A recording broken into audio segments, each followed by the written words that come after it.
উনি আমাদের ত্যাগের সদস্যের গায়ে হাত তুলছে কেন? উনি আমাদের ত্যাগের সদস্যের গায়ে মারছে। আমরা পরে কথা বলবো। কে হাত তুলেছে? দুদকের সদস্য, দুদকের লোক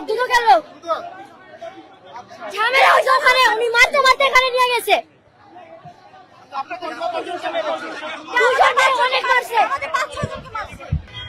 লিতু আর এলজামুল দুজনকে আঘাত করা হয়েছে। হ্যাঁ, দুজন। তার নাম কি? না, কর্মকর্তা নাম বলতে পারতেছি না। ওনাকে নিয়ে গেছে, দুজনকে নিয়ে গেছে চিহ্নিত করে। আসলে ঘটনা হচ্ছে যে আমাদের এখানে আমরা ট্রাফিকের ডিউটি করা অবস্থায়, ঠিক আছে, আমাদের তো সাধারণত ট্রাফিক রুলস মেনে চলার জন্য সচেতনতা বৃদ্ধি করার জন্য হচ্ছে যে আমরা এখানে আর কি থাকি। তো হচ্ছে উনাদেরকে নিষেধ করা হয়েছে।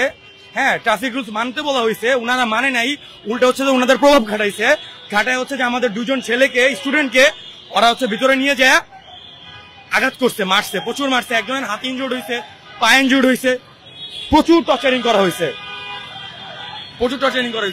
আমরা এখানে ট্রাফিকের দায়িত্বে কাজ করতেছি।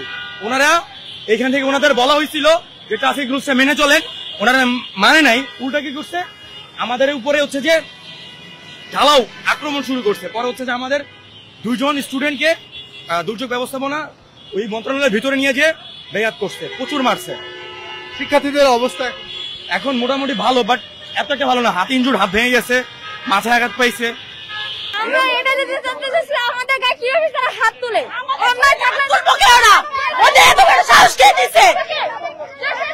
হাত তুলেছে? আমরা আমাদের কাজ করবো, আমরা সঠিকভাবে কাজ করতেছি, বিদায় ওরা আমার শরীরে হাত দিছে।